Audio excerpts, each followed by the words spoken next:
The Startup Builder Live Q&A. This is the place for any startup founder to ask any burning questions that are keeping you up at night and get answers from experts who have worked with hundreds of founders and their teams. My name is Sarah Bell, and I'm your host today. I'm a co-founder and startup building advisor at LeapSheep. This is Kirk Drage, who is co-founder and CEO of LeapSheep. Our mission is to support founders build startups that solve real-world problems and that can scale. We've both worked with hundreds of startups and their teams using our startup builder system to support founders on the journey to product market fit and avoid core mistakes that typically send founders to the startup graveyard. Welcome to any founders who have joined live. It's great to have you here. You're welcome to drop any questions that you have in the comments and we will prioritize those questions. And we have also received a few questions in advance from founders who have sent them in. Today, we are lucky to be welcoming Craig Jones and Ben Rowley to our live Q&A. Welcome. Full disclosure, LeapSheep do partner with the ICC, which Craig and Ben both represent, to deliver the Venture Catalyst Programme. Now, let's introduce Craig and Ben. So Craig is the Deputy Director of Business Incubation at the University of South Australia. He runs the Innovation and Collaboration Centre, or the ICC, which is where all the university startup programmes are housed. He is one of the most diligent and curious people who we have ever worked with, and a massive, massive support to startups. His previous roles have included fostering international relationships at the Olympics and the World Economic Forum. Ben is Programme Manager for Business Incubation and is responsible for the Venture Catalyst Programme at the ICC. Ben is really passionate about startup building and a fabulous networker. He's previously built an international pathways college from business plan to full operation. Now, Craig and Ben both do a fantastic job at managing the Venture Catalyst Accelerator Programme at the ICC and in pulling together an ecosystem full of experts to really support startups. Alumni companies from the Venture Catalyst Programme include Australian-based startups like Ant61 and Taste, and multi-million-dollar VC-backed companies like Metaspectral and Degantra. It is great to have you both here. Thanks for having us. Great to be here. Craig, I'm going to go straight into the questions. What makes the Venture Catalyst Programme so different from other university programmes? I think the landscape for accelerator programs across universities is really interesting. There's lots of different things for different people, depending on what type of program you're looking for. I think what sets us apart a little bit is that accelerator programs can often be a little cookie cutter. You come in, you meet your mentors, you do workshop 1 in week 1, you do workshop 2 in week 2, and so on. And everyone gets the same thing, and that's great. You're getting kind of a standardized learning package. I think what we do differently with the ICC and the Venture Catalyst Programme is tailoring that program with the support of LeapSheep to be able to meet founders where they're at. What do they need in any particular given week or month that might be different from the other startups that are going through the cohort at the same time as them? So it's tailored specifically to what people need in order that they can get the best things out of them. You talked about some of those startups that we support, and they're all at different stages of their journey. So what any one startup needs is very different from what another startup might need. Yeah, absolutely. Kirk, we've been working with the ICC for quite a few years on this. Is there anything you'd want to add on top? Yeah, it's such a great relationship that we've got with the university and the programs at the ICC. And I think what the university ecosystem brings to the startup ecosystem is just incredible. And it's great for a company like LeapSheep, who really focuses on the science of startup building. And we're real deep experts in building startups, to partner with the university and their entire ecosystem. It's really a better together story. That's what I love about the relationship that we have. And the other thing that I think is, as Craig has kind of alluded to, that's sort of special, I think, about the University of South Australia and the ICC is that they're really focused on building companies within the ICC. It's not an education program, and it's not a a program that's been pulled together that's really just a great ecosystem. A lot of universities have got great startup ecosystems, and they're able to leverage that. Great mentors, volunteer mentors that come in. They've got some great education and pull that together as a program.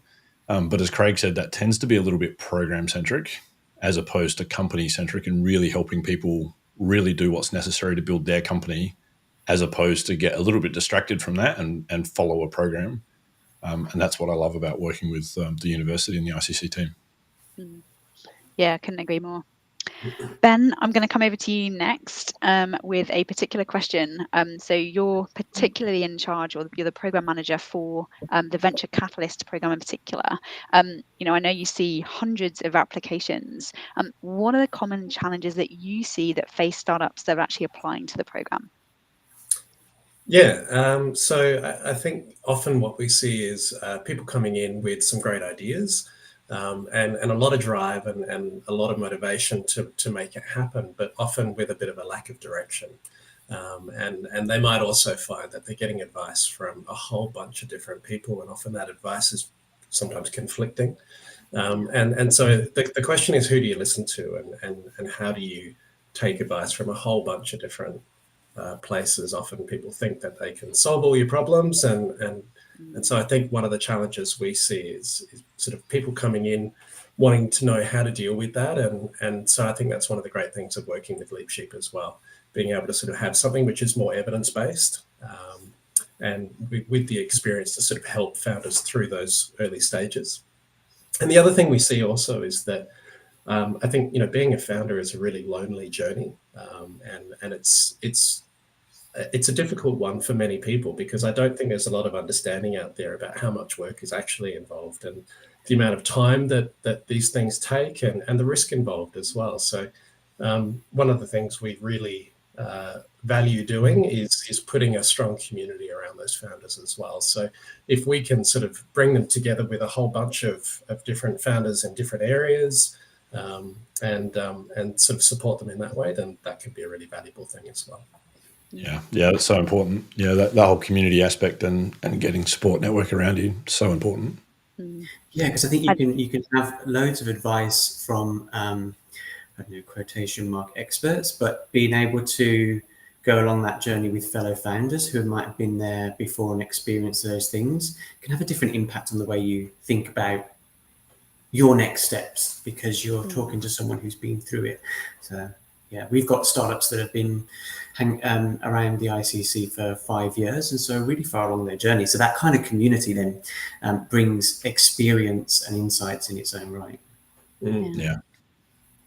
I also think as well, one of the benefits is it drives people to make more progress, because you can see what people ahead of you are doing, and that's definitely something that I think the accelerator model works really well for, is that we're in it together, everyone celebrates each other's success, but then also people who've been doing it for longer and are getting more traction can then act as almost like a guiding star for other people that want to do the work, put the work in, learn, get the traction, and also then understand when they're not getting traction as well.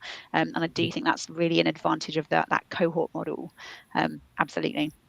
Yeah, it's really one of the unique things about the ICC program is you kind of get the best of both worlds. You get this cohort-based model, peer accountability and peer learning, but you don't have to work on textbook exercises or do things that are not really relevant to your startup. You're just working on your startup. And one of the really interesting things that we see, because we run a program which is for general companies, so it's very industry agnostic, but we also run a space program. We have social enterprises coming in. There's also a global pathways program. And so even though these startups might be working in very different areas, they often face very similar challenges. And so bringing those people together, they might be in completely different sectors, but they're still facing very similar issues. And so just giving them a chance to talk about those things and to come together. We do it on a weekly basis, where it'll be through a community event, or it might be a sprint update every other Thursday. One thing I think it's important to call out as well is that you might think, if you're watching this for the first time and learning about this for the first time, that it might be full of either about to graduate or recent graduating students. but there's a real mix, isn't there? And it's maybe skewed away from that cohort. Yeah, absolutely. I think you kind of tend to, and I certainly did prior to engaging in the innovation ecosystem, of the kind of typical, 20-something graduate, hoodies, working out of their garage. And actually what we find is it tends to be people who have spent a long time in industry, some kind of industry, that spotted a problem, and then they've got all this experience of understanding that problem and that industry, and now they're kind of stepping away from that and trying to solve it. So actually, we rarely deal with kind of students and graduates. It tends to be people 10, 15 years into their career plus that are trying to solve a problem that they've spotted over and over again. And they're looking at how to do that with the support of an accelerator program. Yeah, and it's such an ideal founder persona, is that kind of, we often say it like a corporate leaver. So you've got a ton of experience, you've really worked up a passion and a drive to solve a real problem, and you've got that experience, and often you have networks, connections, and a real drive to make a difference in the world. And we've talked a lot within LeapSheep about how this is likely to be the most successful breed of founder in the future, is people who are so invested in solving these really big problems that they've observed and seen repeatedly, as opposed to, and again, I wouldn't necessarily, this is all students, because you do find a lot of students with that depth of understanding, but also typically we also come across like software developers who are kind of tinkering with tech, like building products, doing all of that kind of tech exploration, building features, but then not thinking at all about what the problem is that they're solving or exactly who the customer is. And often you overcome that by having people who've worked in industry then focus on a problem rather than on the tech. I think this is a really important point. It comes back to Ben's point about community, is that if you are one of these corporate leavers, if you've been in healthcare, if you've been in manufacturing, or whatever industry you've been in, and you're so passionate about a problem that you've experienced firsthand, that you're going to leave your well-paid job, your reliably paid job, and go start a startup, because you're just so passionate about both the problem, and you see the opportunity to create a company which is good for yourself and good for your customers and society. You by definition, you're kind of weird and different. Most people just don't do that, right? The vast majority of people aren't. And so one of the first things that can really help you on your journey as a founder is finding those other people like you, finding those other people that are just as passionate as you. Maybe they're from a different industry, they're solving different problems, but where do you go to find those people that are really committed? The ICC is a great example of an answer, of a community of other people that are on that same strange journey that you can find a bit of camaraderie with. Absolutely. All right, I'm going to go now into some founder questions. So these are a couple of questions that we've had in advance. So I'm just going to start and I'll put it on the screen. So the first question being, when is the best time to apply to an accelerator program? And I'll send this question, Ben, to you first. It's a good question, and I guess we get people at all different stages of business development. But what I find really inspiring is when we have people who have a great idea on paper. They've identified a problem that really needs to be solved. They feel like they've got a solution. I think it's good to make sure that you're being very customer focused from the very beginning, and to be having conversations with stakeholders in that particular industry, and to be having conversations with potential customers, and to get into an accelerator program while you're at that stage and you're really sussing out, okay, is this a problem that definitely needs to be solved, and will people be willing to spend money on solving that problem? That's probably a really good point to sort of come into that program. I think if you are really focusing on your product development and you're further down the stage, maybe you haven't had those conversations with customers, and I think the attitude often is, but my tech is so cool, like what I've got is just so amazing, and if I build it, they will come. But often that kind of assumption takes a lot of validation and a lot of work behind the scenes before you really want to start dedicating a lot of resources to developing a product. So it's great to get people in who are in that early stage, who are willing to have those conversations with customers before they really start going down that path of dedicating often large amounts of resources and a lot of money towards product development. Having said that, we also take in businesses who are further down the track and who have had those conversations that they've then developed those products and their post revenue. So all times would be an answer to that question. But that's the nice thing about the tailored approach, especially that LeapSheep have, because we can accommodate people at different stages of business growth. As long as people have a growth mindset and Right. prioritize really customer discovery. Sorry, Kirk. That's really the common thread, is wherever you are on your journey, if you don't have that growth mindset, I mean, there's no point asking for help from an accelerator or anybody, actually, if you're not willing to listen and follow the advice and guidance. And so that is, absolutely key. And, growth mindset, that term gets thrown around a lot. But I think it's really important that you kind of really internalize what that means. And I give it two definitions when I'm talking to people. One is you've got to be willing to take on board new approaches that might be different and may feel unnatural, and they may actually grate against your personality type. Like to Ben's point, we meet a lot of people that have got a great idea and maybe they've built some great technology but have never spoken to a customer. And, maybe they're an introvert and that's a little bit scary. And one of the great things about the program is we can hold your hand through that process. Yes, it is scary. We can't solve that, but we can help you overcome the fear if you're willing to do that. So that's part of the growth mindset, is trying new things. But the other part of a growth mindset that's, I think, is less spoken about is being willing to drop approaches that you've adopted that have got you maybe to where you are in your career that are no longer going to get you to where you need to go in building your startup. And we find that people like to hold on to those things and keep doing those things. And so doing both of those things is really critical for a growth mindset. Yeah, absolutely. It can be really tough if you've spent, quite understandably, if you've spent a while thinking about a problem and the solution that you've got for that problem. And then we think the program that we deliver is great, but it's also really challenging because it kind of gets you to confront the fact that maybe some of your assumptions aren't correct, and that you might need to change your approach. Yeah. I mean, a real practical example of that, if you're an engineer, if you're a software engineer and you've got good experience behind you, maybe you've worked in industry, and an approach that you've used over and over again in your career is, rather than trying to explain to people what you mean, you just go build a prototype and show them what you mean. And that has previously given you the resources you need or the permission you need to sort of go further. And, when you're building a startup, the arbiter of quality is obviously a customer. So it really doesn't matter what your boss thinks or what, anybody else, an investor thinks, for example, if it's a good idea or not. It's, well, have you spoken to a customer and is there a need?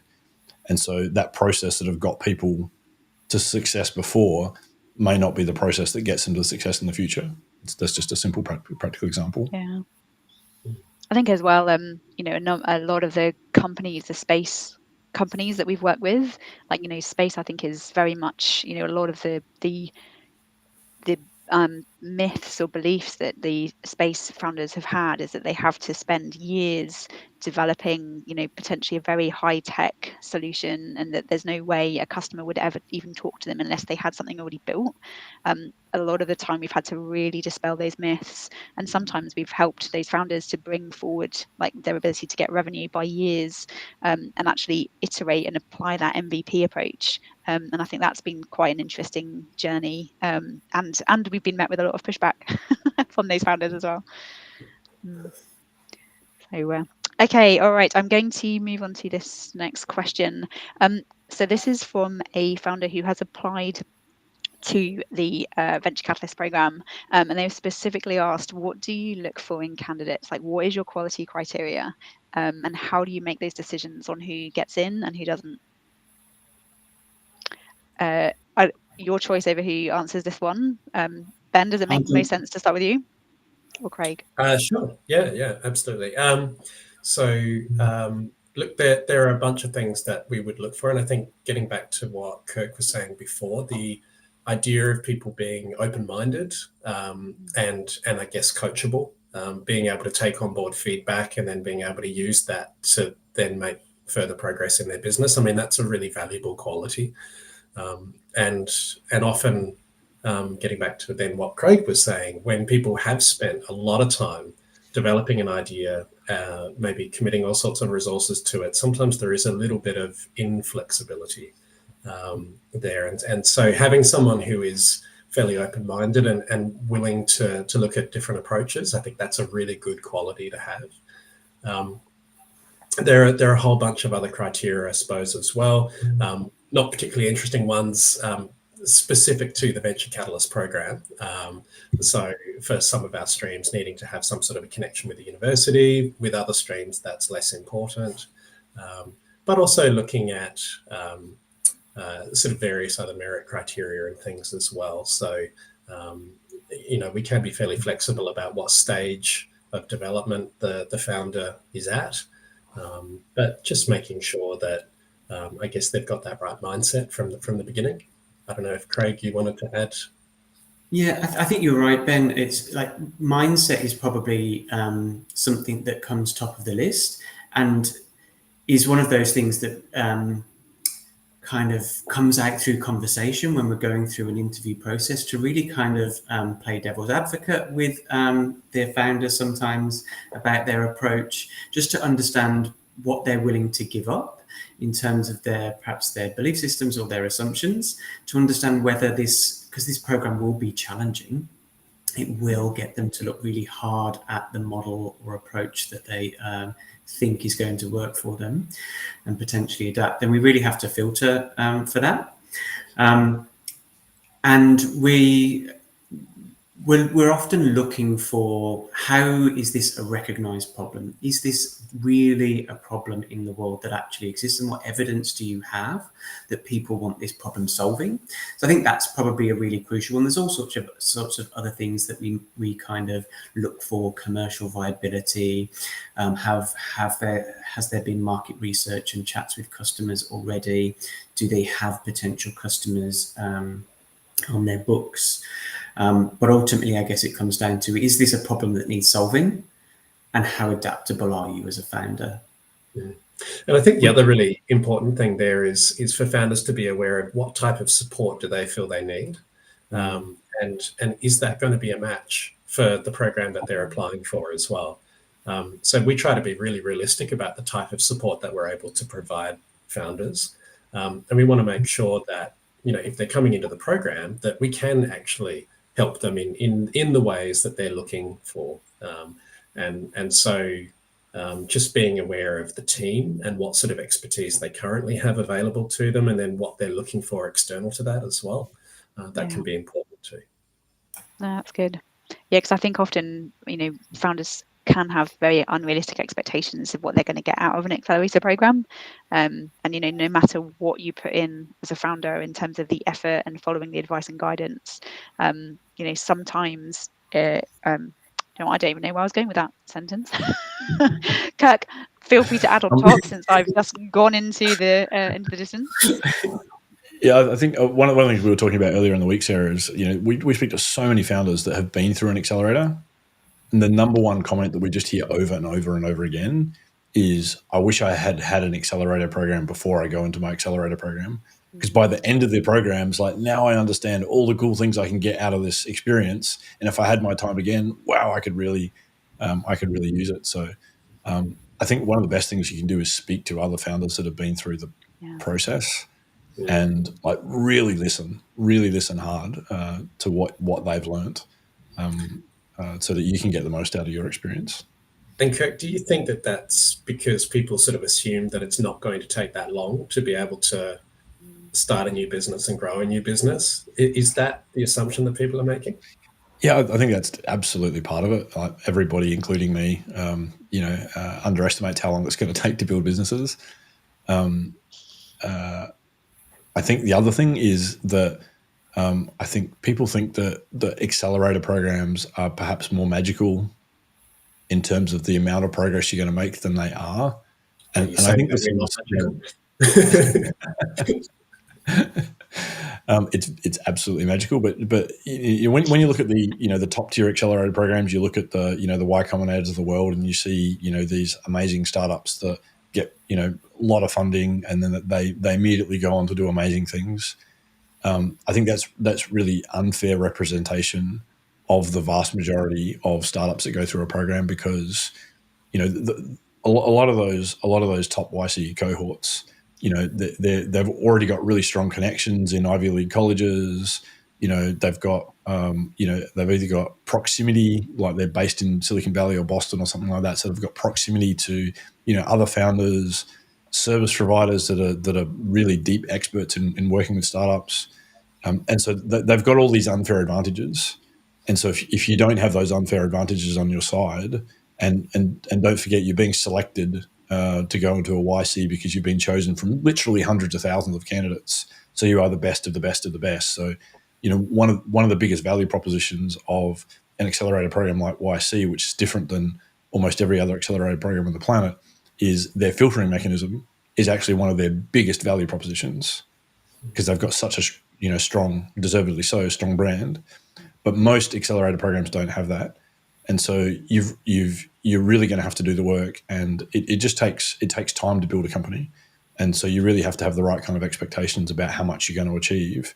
And by going into an accelerator program environment like the ICC provides, you'll be able to go so much faster than you could on your own, because you've got all this support and help around you, but still you have to temper your expectations.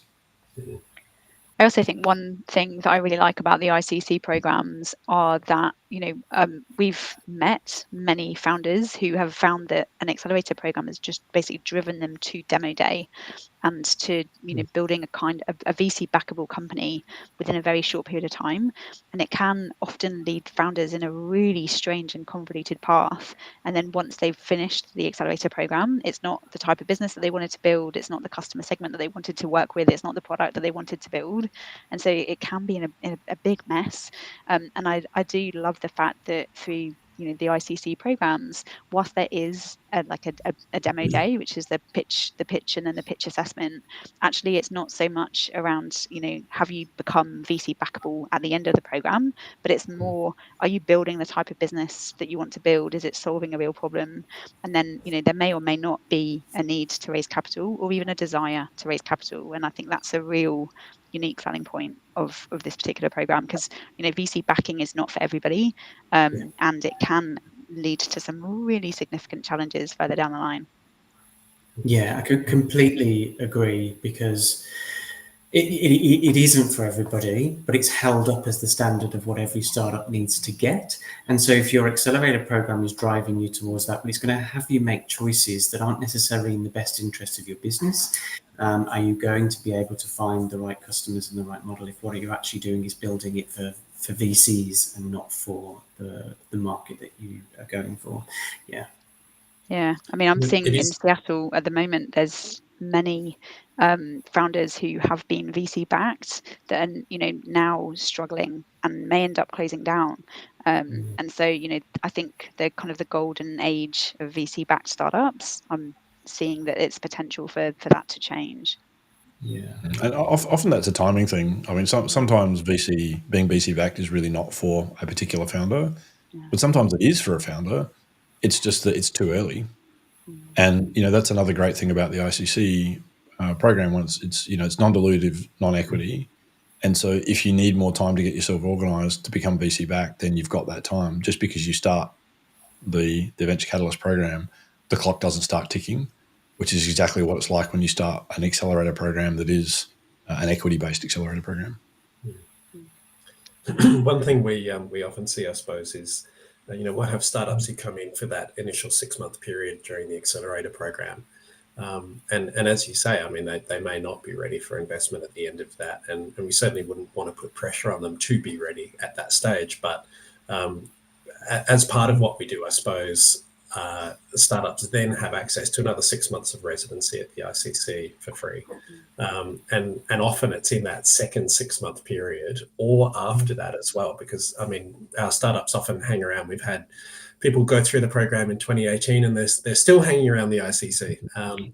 but it's really nice to be able to see the progress that they make, and to be able to see that it might be a year later, it might be a couple of years later, when they feel like, okay, now is the time when I'm able to take that next step. I think that's a really important point, Ben, because the speed with which you build your startup is not a measure of success. And I think founders feel like, particularly if they go into an accelerator program, by the end of the program, they have to have some sort of, amazing business outcome. And it's just not the case. I mean, I say to founders all the time that, it's not first to market that wins. Like the data and evidence on this is really clear. It's often the fast followers that are actually winning. It's first to product market fit, actually. And you're better off to go slow and conserve your energy and resources, because it's a marathon, not a sprint. And it's the more iterations that you do that's going to lead you to success as a founder, not trying to be the fastest. Mm-hmm. Yeah, it's certainly a marathon. It's a long Can I ask journey. a quick question, just to sort of throw a cat amongst the pigeons here?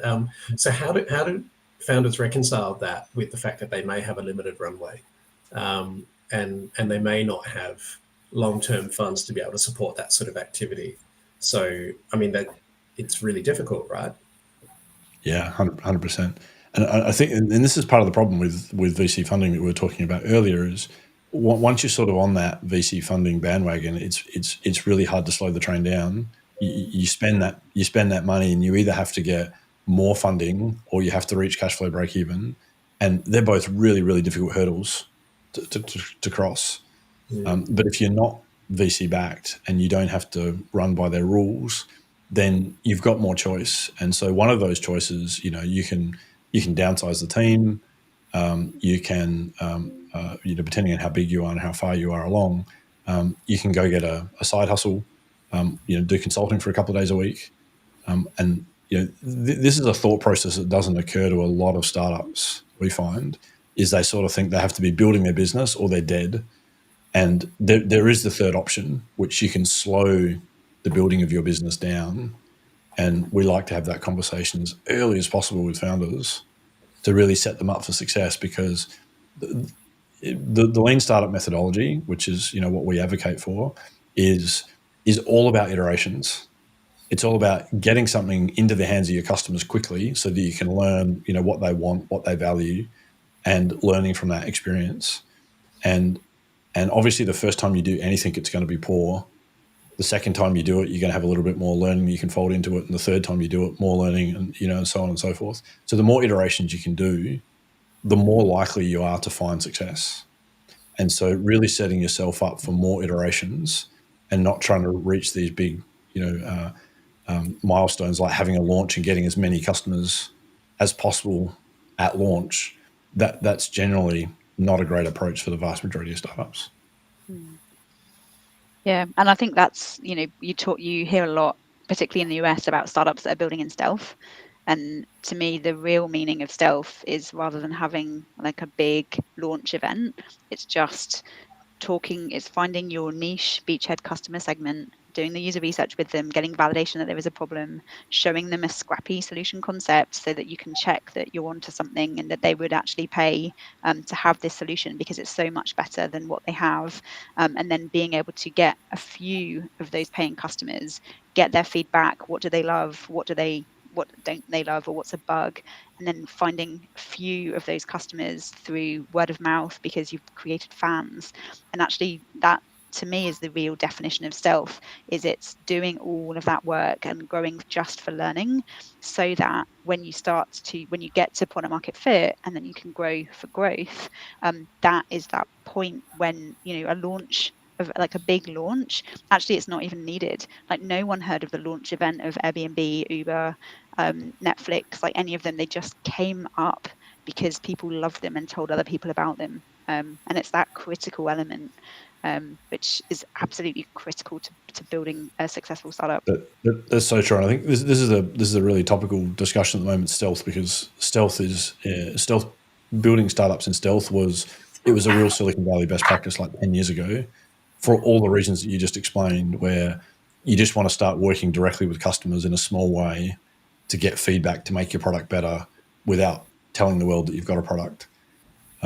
And what's happened in the last few years is that the marketing and branding side of building startups has become so much more expensive and more difficult because there's just so much more online competition. And this is one of the challenges with building and following startup best practices. When you look back at today's unicorns when they started 10 years ago, the approaches that they use to sales and marketing just don't work anymore because the landscape is now different. And so we talk about building in stealth for all the reasons that you just explained. But there's one reason where we say to startups, don't build in stealth. Use the same approach, which is work with small number of customers, do small scale private launches again and again and again until you iterate and get your product right. But don't launch in stealth in terms of not telling the world that you exist. Start building your personal brand as a founder and start building your company brand on social media from day one, even if you can't offer the audience that you're building any product yet. You can offer them valuable content, and that's super important to build your brand. And if you don't do that in today's marketing world, you're really setting yourself up for a lot more work when you finally do have to start that, because it just takes time. Yeah, I think that's something that we have learnt by doing, haven't we, Kirk? Oh, yes. I think in hindsight, we would have certainly built up thought leadership on social media a lot earlier than we did. And it's been a steep learning curve for both of us, I think. Yeah, 100%. And it's just an example of the ever-changing nature of what it takes to build successful businesses. And that if your startup building playbook is not up to date, you're in trouble. Yeah, I'm interested from the ICC's point of view, like, what changes have you done around actually kind of changing your approach as you learn from what's worked and what hasn't for the programs as you run them over the years? Yeah, we've tried to iterate. Every time we do a program, we kind of do a review as a project team. We engage the cohort that's been involved to understand what's worked for them, what they would see as improvements, and try to adapt each time. So we ran a cohort back in September last year. We are getting ready to bring a new cohort in now, and we are changing up how much we put in the induction month, how much information are we throwing at them in that first month. We probably did a bit too much information last year, and so we're adapting that model this time to kind of slow that pace down a little bit, and run some of our learning sessions later on through the program. We're always trying to adapt our our industry experts list, so people who have got industry knowledge that they can bring to the startups, and that can kind of support that message that they get through the structured elements of the program, through their mentoring and workshops that we run with LeapSheep. We want a cohort of industry experts who are singing from the same hymn sheet. I think that's really important. We were talking earlier on, I think Ben was mentioning about conflicting advice that people get from advisors, and we can't counter that completely. There will always be a necessity for founders to sift through the advice that they get. But what we try to do is bring on mentors and industry experts who have the same principles that we do for the program, so that founders are getting a consistent message. So we try to bring in that kind of learning to the adaptations we make. I think that's so critical, because often, we see in other programs you have industry experts that are then trying to make suggestions around startup building.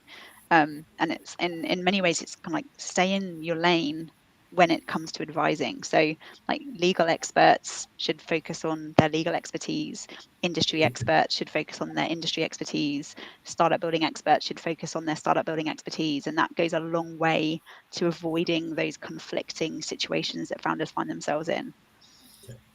Yeah, I think this is such an important point that is a trap for so many accelerator programs, that the advisors that they attract to the program are often find themselves in the position of having to give advice that's outside of their lane.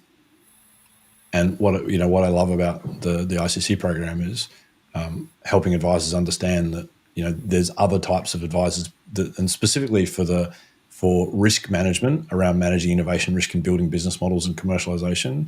That's a lane that we have very strongly covered. And if that's not your expertise, don't feel pressured to wander into that lane. Just redirect your startups to the experts in that area. And that's one of the reasons why we see so much startup failure.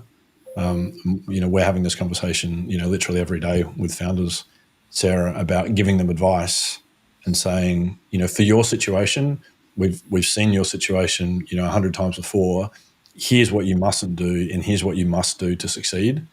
And then you meet that founder again at some point in the future, and they haven't followed the advice that you've given them, and you ask them, why didn't you follow the advice? Just help me understand what led you to, ignore what we said.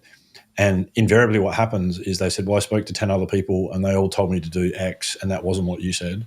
And when you question them, well, are they experts at building startups? How many startups have they built? How many case studies have they seen? How many have they been across? And the answer is very, none or little. But they had great trust with those people. And so they followed them.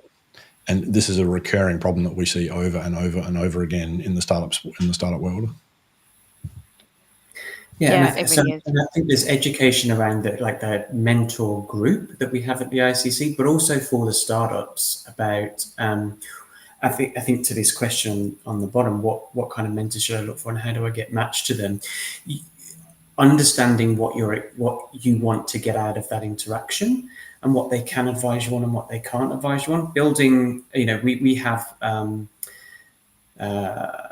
people on our mentor group who have built some startups of their own and exited them, and they're often really valuable to speak to in what the journey is like, but they're not necessarily experts in startup building because they've built one or two startups, whereas you kind of want to see evidence base of tens, hundreds of examples to be able to say, well, these are things that work and these are the things that don't.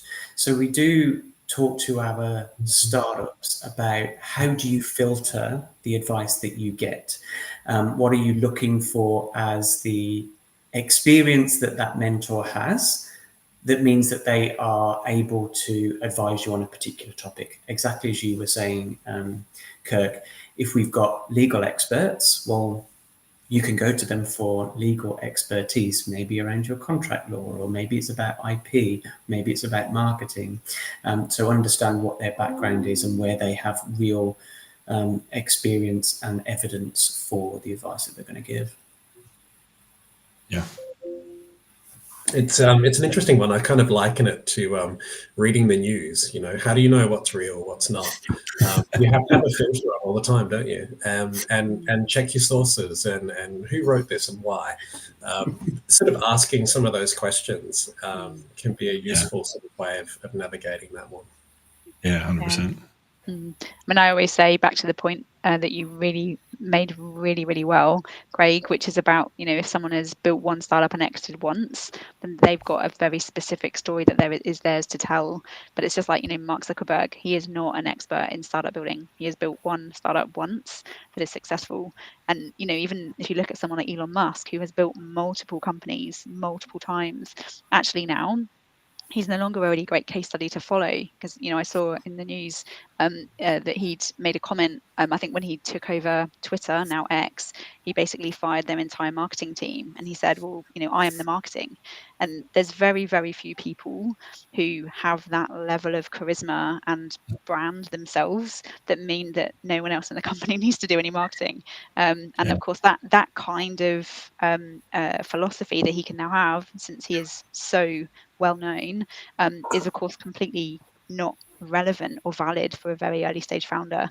So I think one of the critical elements is to make sure that when you have a mentor, whether it's through an accelerator program or anywhere else, that the type of of mentorship that they are offering and the type of advice and guidance that they're giving is really appropriate for the stage that you are at.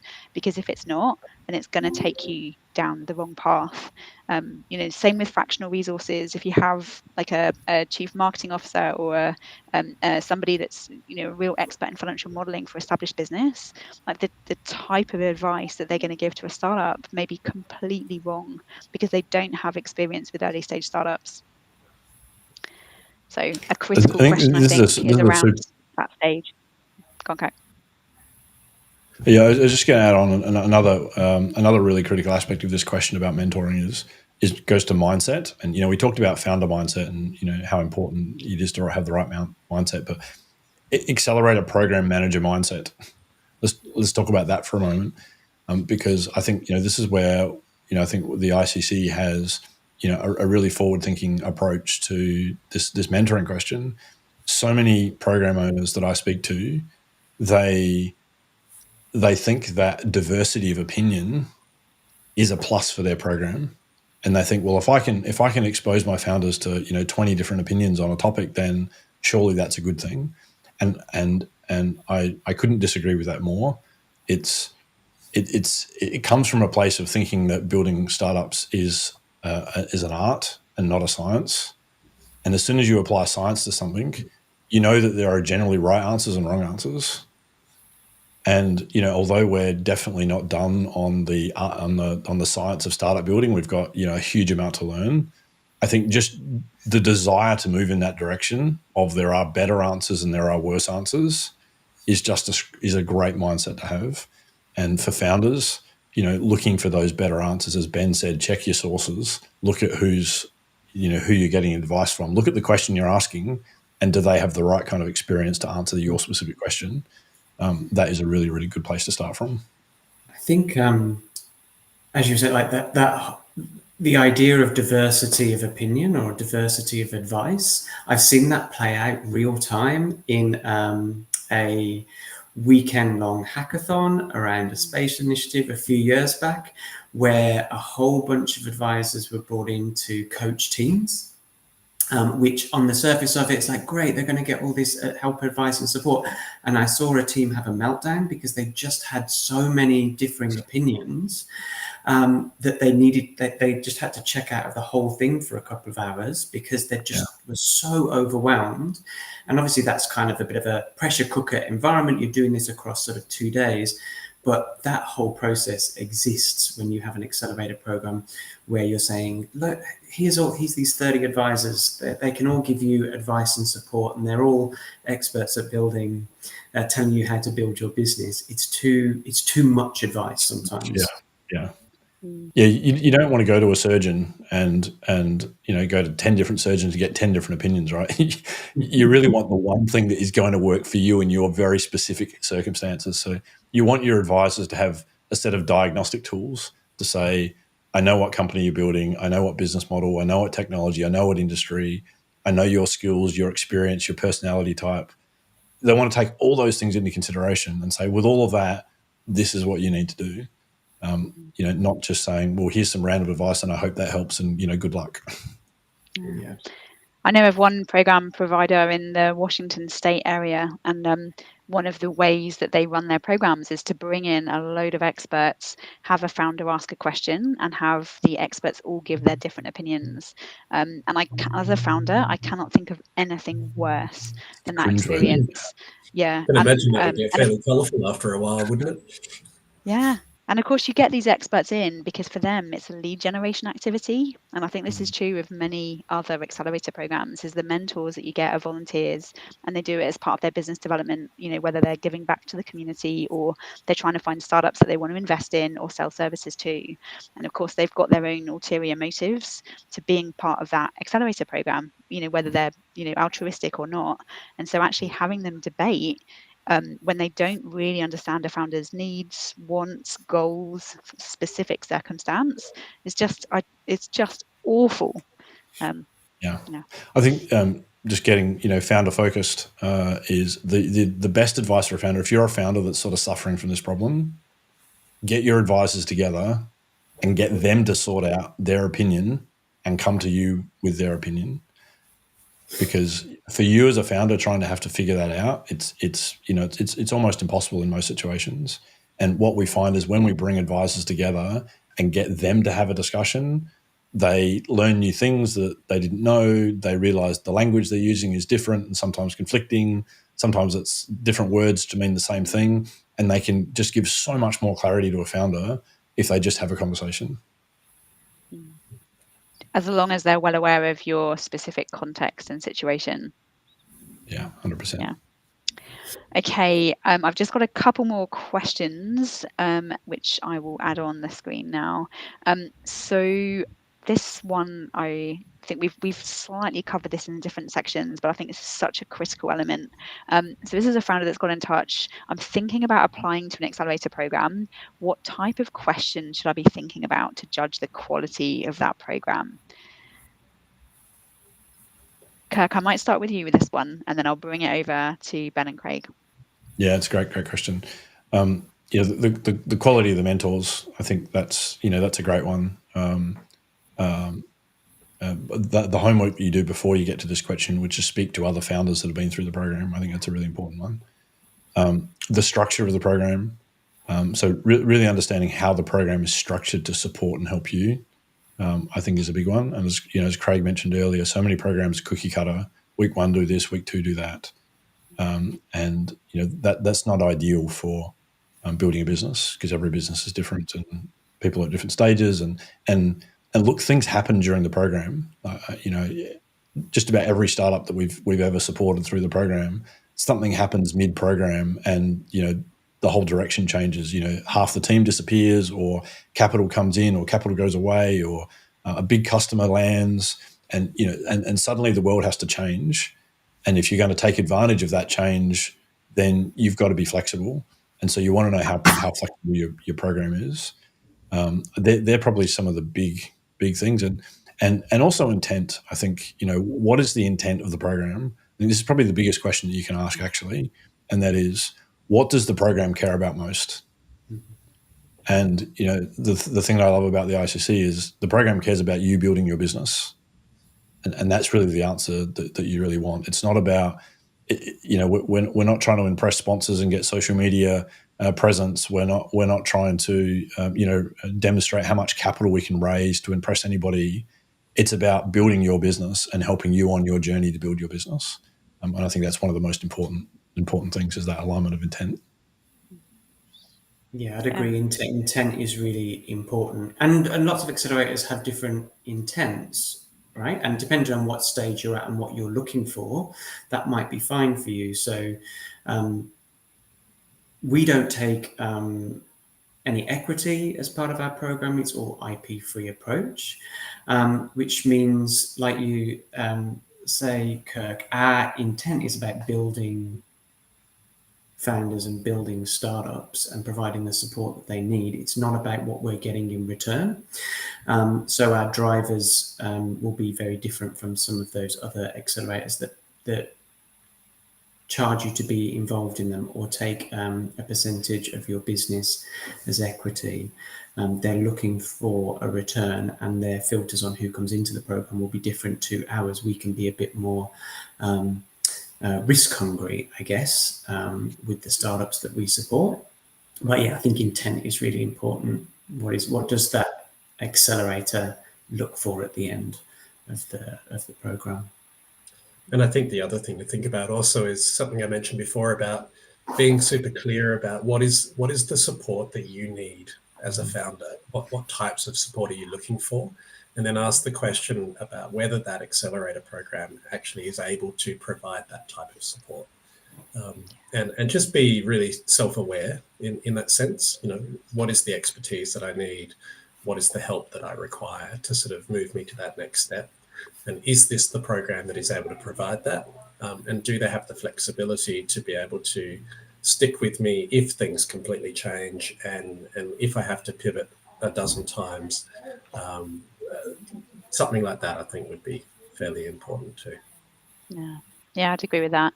And I think as well, the quality of the network and the alumni, whether it's previous founders who have been through the program, who may well get involved and support and help, and then also the mentors that are in the program.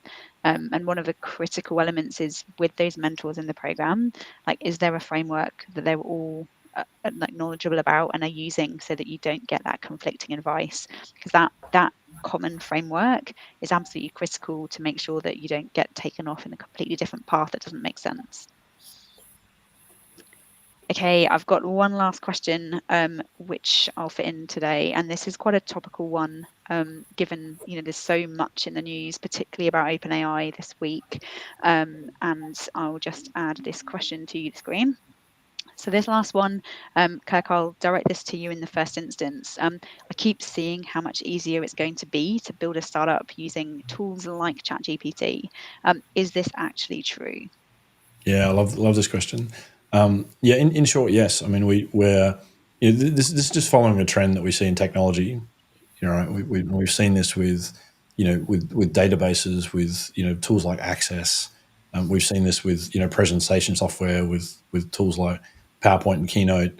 We've seen this with YouTube, where technology comes out and it makes something so much more accessible to a much broader audience, and this is just the next of that trend. And ChatGPT and all the specific wrappers that get put around it to help it do specific things are going to open up so many more disciplines to so many more people that have previously been locked up and only really accessible to experts. And so the short answer is yes, it is going to be much easier to build a startup with ChatGPT, and I'm very excited about the next few years. But it's also true that if you want to be great at anything and you want to do things that are successful, you still have to master the skills required and to use the tool. So, YouTube's a perfect example. When YouTube came out, lots of people jumped on and created and uploaded videos that we look at today and go, they're not going to get any views. Today's YouTubers are, serious professional outputs, and they've got research and they're script writing, and they do amazing camera work, and they do amazing editing, and then they do amazing work on thumbnails and descriptions and all that kind of stuff. And it's building all those skills to use the tool that's going to set the winners apart from the losers. And the same is true here with ChatGPT. We're going to see entrepreneurship opened up to so many more people because of these tools. But the successful ones are the ones that are going to learn the art of startup building and leverage those tools, not expect the tools are going to magically give them superpowers. Or the science of startup building. I guess one other thing I'd just add to that also is that when you're building a business, basically what you're doing is trying to sell a product, right? And to sell something to someone, you need to have a level of trust with that customer. They need to be able to trust you, which means building a relationship with that person. And so I wouldn't discount the importance of social skills, getting out there, meeting people, building connections, and really injecting yourself into communities within the sector that you're operating in. So tech tools are great, but talk to people, have conversations, meet people, get out there. You don't know which random conversation is going to be the one that's actually going to really propel you forward. And so the real basic stuff, just get out there and talk to people. That's so important. To build on that from a technology lens is, going back 10, 20 years ago when we look at the successful startups who didn't necessarily have to do that. We think about this, the classic Silicon Valley garage startup that just builds an amazing product and the demand just gets beaten to their door. Often those sort of startups, you think about, Facebook, think about Airbnb, think about these kind of companies, they launched into a world where the platforms that they launched into were relatively new, and therefore there was very little competition. When Airbnb launched, very little competition relative to today, where everybody's on social media, and the difficulty in getting cut through is orders of magnitude harder than back when those startups started. And so, what you're saying, Ben, is so true. To be able to navigate today's media landscape and actually get marketing and sales for your startup, which is critical, is you want to leverage your personal brand and personal relationships and personal community get kickstarted so that you can then compete on these very competitive platforms. Okay, we are almost out of time. Thank you so much for being on the call today, Ben and Craig. It's been an absolute delight to have you here with myself and Kirk. Now, in terms of how founders can get in touch with you, I'm just going to add the ICC website to the screen. Best thing to do to get in touch with Ben or Craig and have a conversation about whether one of the ICC's programs is right for you is to go to the website and then to scroll down to the contact us section to get their contact information. In terms of next steps, if you are interested to talk to Kirk and I, if you're a founder and you want to know whether you're set up for success to reach product market fit, you're either welcome to go to our website, which is leapsheep.biz, and you're welcome to do a startup health check there, or if you click on this QR code or find us on LinkedIn, you'll be able to book a strategy session should you want any more help. With that, I will close off. Thank you so much for spending time with us today. We'll be back in 2 weeks and we'll have special guest Eric Schudisk from S2S PR in Seattle talking about everything early stage founders need to know about PR. We are LeapSheep and we are working flat out to flip the startup success rate and help founders reach product market fit and avoid the startup graveyard. See you next time. Thanks, Sarah.